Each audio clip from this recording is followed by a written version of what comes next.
kulanti wanaagsan saaxiibayaal soo dhawaada waxaan rabaa inaan ila wadaago xogta iyo wararka ugu dambeeyay duqeymo culus oo xalay ka dhacay qaybo ka tirsan gobolka Shabeellaha Dhexe xilligan oo ay tahay salaada subax waa beri ah weli waxaana socda dagaalkii duqeymaha culus ee xalay ka dhacay qaybo ka tirsan gobolka Shabeellaha Dhexe haddii ay tahay markii ugu soo booqato waxaan ka codsanayaa subscribe channelka like iyo share si aan u helno saaxiibo badan oo adiga kale aad iyo aad u mahadsan tahay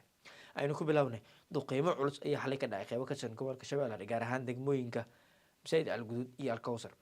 duqeymahaas culus waxaa xalay lala beegsaday dagaalyahan ka tirsan kooxda Al-Shabaab oo halkaasi fariisimo ay ku dhuumaaleysan yihiin kooxda Al-Shabaab halkaas kula isla markaana waxaa la soo warinayaa in ay rabeen inay weerar gaadmaha ku soo qaadaan fasaligyada ciidamada xoogga Soomaaliyeed ku leeyihiin degmooyinka Al-Kawsar iyo Masaajid Al-Guduud xogtaasi weerarka Al-Shabaab ayaa laga warhelay waxaana halkaasi xalay duqeymo ka furiyay diyaaradda Akanji oo dhanka cirka ka caawisa ciidamada xoogga Soomaaliyeed diyaaradda Akanji ayaa mar kale soo laba kaclaysa waxay xalayna muujisay in mar kale ay diyaar u tahay inay ka qayb qaadato duqeymaha kooxda Al-Shabaab lala beegsanayo isla markaana ay diyaar u tahay in mar walba ay qayb ka noqoto howlgallada ka dhanka kooxda Al-Shabaab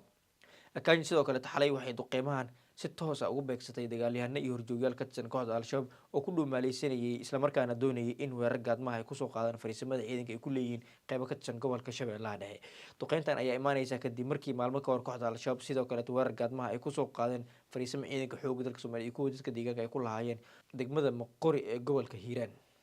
balse tani ayaa jawaab u ah in ciidanka xoogga dalka Soomaaliyeed ay ka foojigan yihiin isla markaana ay mar walba ka digtoon yihiin weerarada gaadmada Al-Shabaab ugu imaan kara waana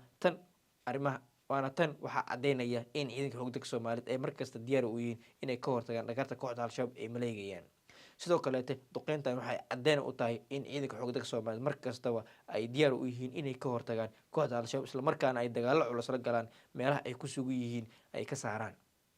duqeymahan culus ee xalay Al-Shabaab lala beegsaday ayaa ku noqonaya dhawarjab weyn kadib markii kooxda Al-Shabaab maalmihii lasoo dhaafay ay xoojiyeen weerarada gaadmada ay ku qaadaan fariisimada ciidanka ay ku leeyihiin qaybo ka tirsan gobolka Shabeellaha Dhexe dhawaan iyadoo ay ugu dambeysay in degmada Moqori ee gobolka Hiiraan Al-Shabaab ay la wareegeen iyo weerar gaadmo oo qaraxay ku bilowday kusoo qaaday halkaas balse ciidamada xoogga dalka Soomaaliya iyo kuwa dadka deegaanka oo iskaashanaya ayaa halkaasi saacado kadib ka saaray waxaana halkaasi hadda si buuxda gacanta ugu haya ciidamada xoogga dalka Soomaaliyeed iyo kuwa dadka deegaanka ah duqeymahan culus oo xalay Al-Shabaab lala beegsaday ayaa noqonaya kuwii ugu cuslaa ee abid lala beegsaday kooxda Al-Shabaab waxaana hadda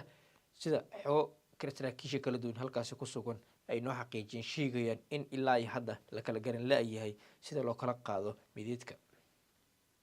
wixii warar ka soo kordha adiga ayaa ugu horeyn doona qofka hore daawada waxaan ka codsanayaa haddii ay tahay markii ugu soo booqato inaad subscribe channelka like iyo saartid like waxay naga caawinaysaa in barnaamijkeena uu meel leer gaaro dad badanna uu gaaro aad iyo aad u mahadsan tahay mar kale soo dhaweeyaan ku leeyahay wixii aragtidaadana qaybta hoose faalada igula wadaag aad iyo aad u mahadsan tahay